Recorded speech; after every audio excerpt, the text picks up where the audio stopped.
All right, we're live. Hello, Facebook, YouTube, Instagram. Hi, everybody. Hi, Adam. How are you? I'm good. Excellent. I don't think I've ever been live on 3 things at once. So this is exciting for me. I know, right? So, quick hello to everyone. I'm Pip Haxby-Thompson from the JFK Living team. We reached out to Adam Puff just recently. Adam is actually running for Haddonfield Commissioner this term. So we've come with some pressing questions for him to find out what he plans to do with the town. That sounds great. This is my Oprah moment, so. I hope I have that star power for you. That seems right, absolutely. So Adam, firstly, what's your history with Haddonfield? How long have you been here? I have been in Haddonfield my entire life. Okay. I'm the only candidate that can say that. All right. My family Check. moved here. Yeah, I think it's a big check. 6 months old, we moved over to North Drive. Mm-hmm. Lived there till I was 5 or 6. I always forget. I was little, right? You can't remember that age. And my family moved over to Washington Avenue. Okay. So I've been here my whole life. I've played on all the fields. I've been to all of the schools. Yep. All of my friends are mostly lifers. They all still live in and around town. Yeah. And it helps. You get a different sense of the town. You know it, I think, better. Right. And I see you've been in like the Haddonfield Plays and Players. You're on a lot of the committees in town already, the historical societies and things like that.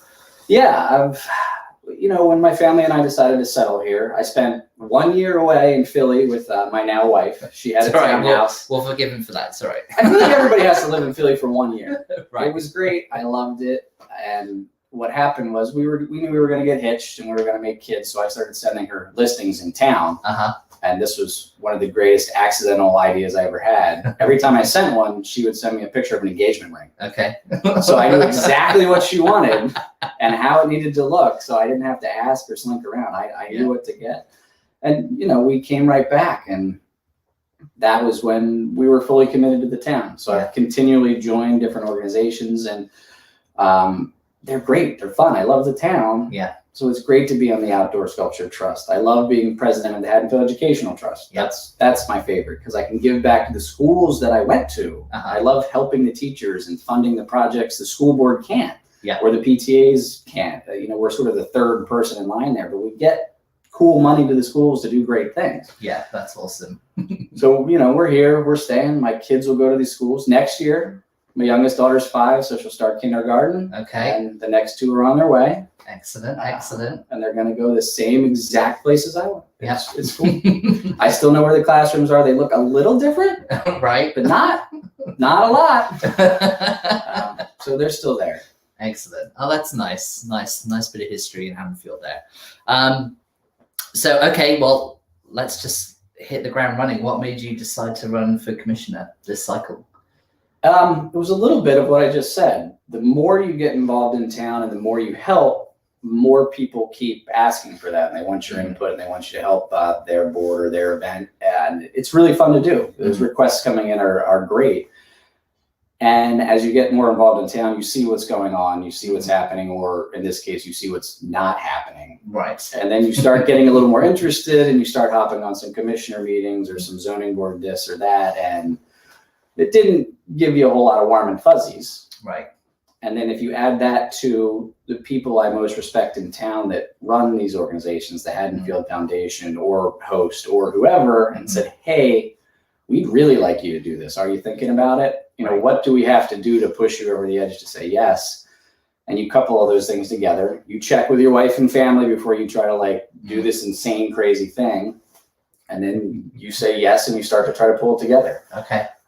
So it's accumulation of being on the ground, knowing actually what's happening because you're doing it and you're involved with the people that do care about town and make the events happen and make the skirmish happen and do these things. And they said, we need some help. Yeah. We need somebody else in there to do it. It seems like, keeping an eye on how your campaign is going so far and, seeing the support that you've got from a lot of the local businesses in town, you're sort of being pegged as like a breath of fresh air, essentially. Bit of new blood. Great. What, and you can kind of correct me if you think I'm wrong here, I think what Haddonfield sometimes struggles with is preservation and history, Sure, and development and innovation, and how those two go hand in hand, because it is such a wonderful historical town. We have so many beautiful old buildings that need to be preserved, but in the same instance, there's a lot of issues that the town is struggling with, particularly in terms of like affordable housing. Sure. So we'll get into that a little bit further down the line. That's nebulous, but yeah, we can go right.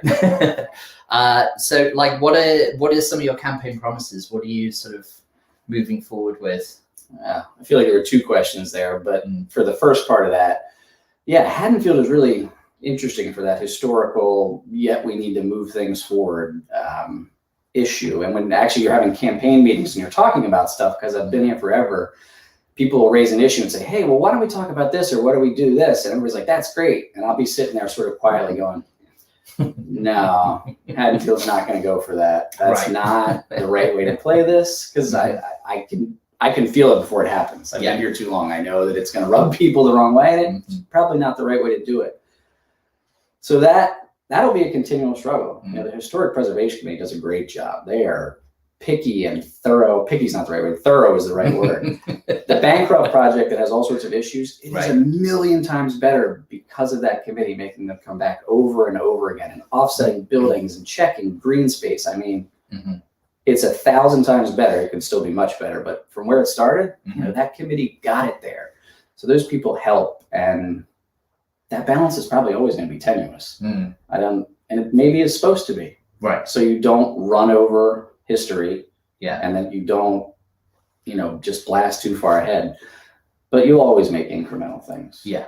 We ended up with a brewery and some other stuff people thought we never would have had. Right. And now it's an anchor for the town, and it's helping keep other businesses alive. So absolutely, it's been a real hub for Haddonfield, and we've spoken with Bob many times, and we've shown our gratitude, I think, and a lot of other businesses in town have as well.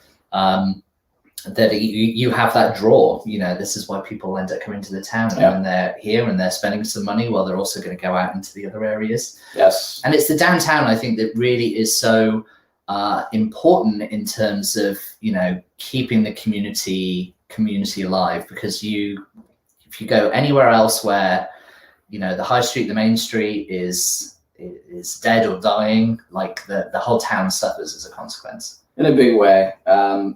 In town, and that's why I'm friendly with the businesses. I'm the first commissioner or candidate in years to actually go in and ask what's going on. I walked into Patricia and Malka Hill as one of my first stops because it's down towards the end. And the gentleman there, Brad, who's a great guy, cares about town. They've been here forever. I basically said, hey, I'm Adam Puff. I'm running for commissioner. What's up? What do you think? He turned around and more or less said, you have my full support. What do you need? What's going on? I said, what, why, what? Like, you don't know me. And he said, nobody has walked in here and asked that question for 20 years. And he said, I think the last one was Jack Tardini. Wow. Because the commissioners have not gone downtown. They haven't asked. And that's a story up and down the street. And they know it. And if you talk to the businesses, they get ideas they want to do. And then they just file them away.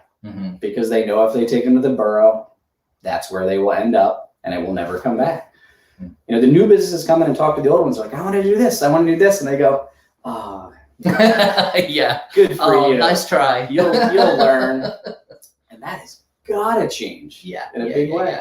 And, a lot of the really cool stuff in town right now is happening outside of the borough, and they're not thrilled about it. But what's happening with Patty Bash and Restaurant Week and Hattyween and Oktoberfest the year before, and all these things that I'm actually sponsoring as my business, not separate political business. My business has been sponsoring them because we need them.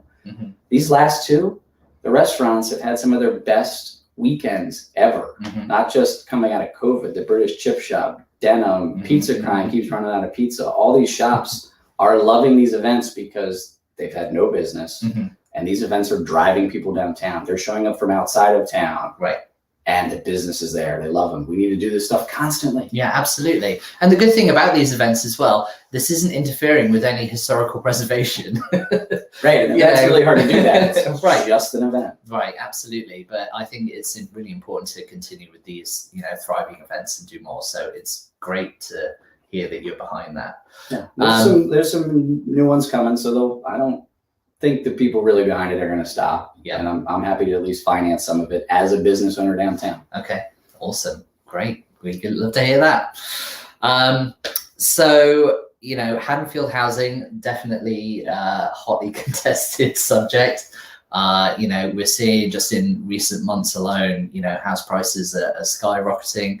The Snowdon Commons is definitely, you know, something everyone's talking about. Yep. And they've just received a sizable grant in order to proceed with, you know, 20 to 25 affordable housing units. So, you know, that's definitely something, but, you know, we're currently around about 300 units behind.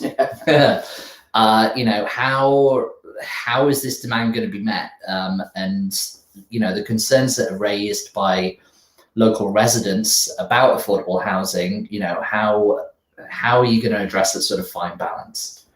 That will be another thing that'll take years. It needs to move faster. The Snowdon stuff's been going on since 2005. You know, we managed to kick this thing down the road 15 years, and now we are in a spot where we have to break ground soon, or we'll either end up back in court, or Fair Share Housing could come back in and say, you know, we agreed on 20, you guys couldn't get it done. You know what? Now it's 30. Right. And now it has to go there in months. So we have to be real careful. And catching up to that 300 number will also be tricky. I'm going to swing back to Snowdon. But Haddonfield has a unique thing too that they did to us. Usually you need more affordable housing as you build more houses. Haddonfield has this wonderful rub where every time we tear down a house, an existing house, and put one right back where it was, they count that as new. Oh. And we love to do that in this town. So yeah. Every year when your neighbor's house and the 10 others get torn down, all of a sudden that's 10 more new houses. Like magic a spot for an affordable housing unit. It's 1 to 5, I think is what it is. So for those 10 houses, now 2 more affordable housing, but we didn't actually add any capacity. Right. So that's tough. Yeah. But yeah, that's a struggle. It's not like, you know, you have a glut of like buildable lots in town where you're like, oh, that's a perfect area to build such and such. I mean, the town is pretty small overall.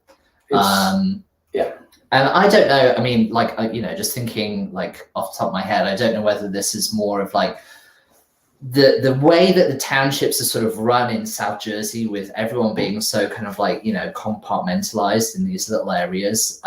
You know, affordable housing sometimes I feel should maybe be more of like a county issue, because then you could look into, well, where do we have the options to build some affordable housing? Where's the space to have, Where's give the them a space to have community, it? Right. Instead of shoehorning them in. Right. You know, that's an interesting question, because you want to let those people have the opportunity to be part of every community they could be in. Absolutely. You know, we want them to have access to our schools and our downtown. I would say I like the idea on the face of it, but it's like a new issue at the same time, right? Right. Because 300 in Haddonfield is going to be challenging. Will it be that? We'll probably honestly end up in court some more, and it'll go from 30 to 20 like this did, and, you know, it'll whittle down. But there are spots too. There's multiple candidates that have things up. You know, they think there's 50 to 80 places we could get some in, depending on who you talk to. I don't know about that, but they're there. So what about, I mean, you touched on it briefly, what about the former Bancroft site? You know, what are the kind of current plans that they have drawn up? What's the kind of vision for Bancroft, and does that include any affordable housing? The current plan includes 10. Okay. Which is probably a little light on what they needed or had to do. There were some deals struck and some weird things were done. I think the Bancroft in its current form is probably dead. I don't think it'll continue. I think we need a hard reset there. And I think it'll come either from the judge, or there's some new things happening behind the scenes that are going to cause that development more issues that'll come out soon. Okay. So I think watch this space. I'm not really sure it's mine to share, so I'm going to leave that out. But there's some more new problems at Bancroft. Okay. So we may end up getting some more there. I think the neat part about Bancroft is actually it's huge, right? Especially for this town. We can probably get everything in there everybody wants. And I don't want to be the guy that's like, let's make everybody happy. But this is a big site. Can we get some age restricted and make a place for our seniors to stay? Yes. Can we do maybe some townhouses for the other people that want a 2-car garage and want to stay? And like, because those are in demand in town. Every time they put up, they're sold before they're done. And can we have some extra open space? Can we have some affordable housing? It's a big spot. I think we can do that. We also need to get that other parcel over to the Board of Ed 5 years ago. But there's space there. I've driven in and walked around. I don't know if you're supposed to or not, but there's nothing to stop you. So, you know, it's all right. We're not going to tell anyone. I'm pretty sure I just. No one's watching. So, you know, it's there. And I would like to see, here's one of the other great parts about Haddonfield. We have committed, talented community members. When I'm talking to people on the campaign that have skills, a friend of mine is a land use attorney. And he said, call me. He's like, he doesn't want to get paid. He just wants to help. If you have an issue, he's like, let me know. I have another friend and client who's an architect, or not an architect, a landscape design, which is how the Muse was built. The Muse was designed by a landscape architect, not a normal one. Oh, interesting. And it's beautiful and people like it. So does part of Bancroft reflect the Muse and have a more unique view to it on the river? You know, let's explore that. That's another guy in town who would just be happy to help. Right. You know, if you actually designed the whole project and did it, yeah, he should get paid. But like people are willing to start and help and say, how about this Start idea? bouncing some ideas around. Here's a sketch. Does this fit? Do we think this works? All right, if you really like it, let's do the RFP. Like I'll bid, you know, do we win? And you go down there. But they want to help. Yeah. All right. Well, we'll see how that goes, I guess. It's going to be in the works for a good while, but I think it would be really great. I think everyone will be, you know, thrilled to kind of finally see something happen with Bancroft. Well, I do think positive. We have to bring it back fully too. I don't really like spending extra money. We're already spending way too much money over there, but there is an option to buy out the builder completely. And I think we need to look at it seriously. Okay. I don't really want to spend $1 million of anybody's money, but we're spending $500,000 a year to sit on it. So do we get one big boulder out of the way and actually be able to start fresh as Haddonfield? Yeah. I think it might be time to talk about spending that money to get it truly back to town. Yeah, I think so. Agreed. So let's go into the school district. So obviously Haddonfield is renowned for having the best school district in the South Jersey area. Sure. Hands down. A lot of people who, you know, are moving to South Jersey for the first time. A lot of people with young families, they want to move for the schools. You know, do you think there are any changes that need to be made in the school district? Any improvements? I mean, we already have a fantastic school district, so probably not much, but are there any ideas that you've been thinking of that, you know, need to be implemented with the school district moving forward? It's sort of a tricky question because if you become commissioner of the town, you're really only in charge of the town. The Board of Education, arguably, I think, is a bigger election because they control the schools and their budget's $47 or $49 million. That's where all your tax money goes, which you all know. Yeah, everyone does. Right. The borough's budget's $18 and $19 million. Okay. And we cannot, you know, force the Board of Ed necessarily to do anything. Yeah. So I think the answer to the question is you work with them as best they can. Yeah. If they need something, you be proactive, you reach out. You help them get this parcel from Bancroft they've been waiting for 5 years. The Board of Ed also sort of begged the borough to keep the lights on in the buildings that were there. They wanted them to be usable when they got them. The borough didn't keep any of that stuff on, and now the buildings have to be torn down. Okay. You know, we had large usable space for the Board of Ed.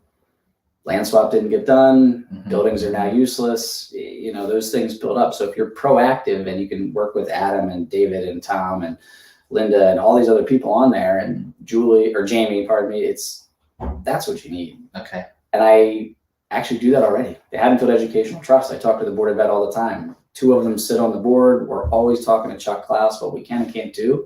So these are people I deal with almost weekly. Okay. So it would just be an extension of it. But you know, as the commissioner, there's not a ton you can directly do. Yeah, it's you just have to support them in whatever they're doing. Okay, all right. I think that's the easy answer there. So going into the taxation system in Haddonfield, because Haddonfield taxes are very, very high. So,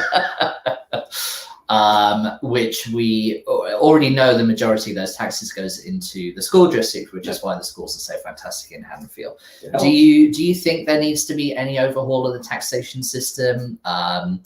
You know, does it need to change? Are there any issues? What about and this is a question that I have, because there are, you know, people, once their children have left school, they're like, well, that's it, I'm just going to leave Haddonfield because I don't want to keep paying the exorbitant 15-year taxes. plan. Yeah, that's a thing. Absolutely. You know, we get that turnover. So, you know, and then this is just, you know, speculation. Is there anything that needs to change? Is there anything that could change? Or it's a tricky thing too, because the borough actually gets the smallest piece. We pay Camden County and the state more than we keep. We give them, I think it's $20 million a year. So our budget's 19 or 18. We get the smallest piece of everything everybody pays. Right. So I would love to make sure taxes don't go up any higher. And it's been done a couple times in the past few years. Some of the previous commissioners that ran on it, they actually got that done. Taxes didn't go up, I believe, at least twice. Okay. Might have been more. So it's totally feasible. We can do it. We can probably keep a lid on the borough's budget. But I can't speak to what the county and the state and the school system might do. So it's, if I was some kind of miracle worker and managed to have the borough's budget, the effect on the tax rate for everybody in town would not be very large. Okay. Which is disappointing. And we should work at all that stuff. Nobody wants to waste anybody's money. Right. You know, I don't even really want to spend $1 million to fix Bancroft, except I think we might have to. Yeah. So if you have a compelling reason, let's do it. But the taxes are tricky. I will add this, and maybe you actually could say something to this because this is your expertise. I have friends that haven't lived in town, but have moved around. They're going out to Medford and Cherry Hill and some other places. And I'm looking at what they're paying for their houses, and I'm looking at the taxes they're paying in the other towns. I'm starting to think Haddonfield's not such a bad deal. Yeah, I mean, taxes throughout New Jersey are ridiculously high. They just are. It's just the way it is. But you know, it's what makes the school districts in New Jersey also very good. Sure. You know, and the public services, et cetera, et cetera. But it's definitely the predominant reason of people leaving the state as well. I was going to say the state more than the town. When they leave Haddonfield, they don't usually move next door. No. They leave. Yeah. So it's tricky, but I would think about that. If you're a resident and your friend moved to Mount Laurel and bought a $700,000 house, check out what he's paying versus yours. Yeah. And if you get everything Haddonfield has to offer for $2,000 extra bucks, I think that's a screaming deal. It doesn't mean they're not high. They're not super expensive, but it's not that bad. Yeah. It's a good point. All right. Well, I think we've pretty much covered all the questions on my end. Let's see if we have any. Are we interesting enough to garner questions from the internet? Yeah. Has anyone reached out to us? No. They've just been watching very well. Thank you to everyone who is watching and has tuned in. If you do have any pertinent questions for Adam, be sure to just leave us a comment below and we'll get back to you on that at a later stage. Happy to answer anything. Call, hit the campaign webpage, hit the Facebook. We're pretty fast and pretty responsive. So when's election day? When's it? May 11th. May 11th. Okay. Cool. You know what? Can I add one thing to the May 11th? Sure, that please. I think keeps coming up and I think is important for town. Actually, back in 1875, I believe, was when Haddonfield actually decided to become a nonpartisan town. It was that long ago. They thought this was important for a town. Obviously, Quaker roots, so super nonpartisan, fair to everybody. It makes sense with our history. I am trying very hard to keep it that way. Yeah. And the way the climate is now, I get it. It's not nice. Everybody wants you to have an R or a D. That's not supposed to be the point of town. And I think I'm the only person running that doesn't have one of those letters next to their name. Yeah. And it's important. And if you're somebody that's gauging what's going to happen to town, and this is defending everybody, if you're not going to vote for them just because they're a Republican or a Democrat, that's not the point of Haddonfield. Check who lives here, who cares, who actually has a plan, because that's how we're set up. That's the point of this town. Yeah. So I want to keep that vitriol this last election out. I don't want that in our town. I don't want it seeping in. And it's not supposed to be here by design. Yeah. So if you're part of that, I think you should stop. Think about the town. Who cares? Who's going to do the best job? Who can help me get there? Yeah. And that's your decision. But I think the politics staying out of Haddonfield town is super important and super historical. And I can't stress it enough. Yeah, well, I absolutely love that sentiment, and absolutely, you know, we all need to find some common ground where we can work together that's going to benefit everyone at the end of the day. Yes, Absolutely please, right. 100%. Absolutely right. So it's May 11th. May 11th. Come out. All right. 11th. So yeah, everyone get out, get voting on May 11th. Adam, Check I row wish you... 6 person down. Puff. Let's go Haddonfield. Adam, thank you very much for joining us today. I Thank wish you, you the best of luck with the election coming up. Yeah, I'm sure you'll see you down at King's Road for a pint soon. Anytime you want. I'm downtown all the time. Sounds good. Thanks. See you, everybody. Bye.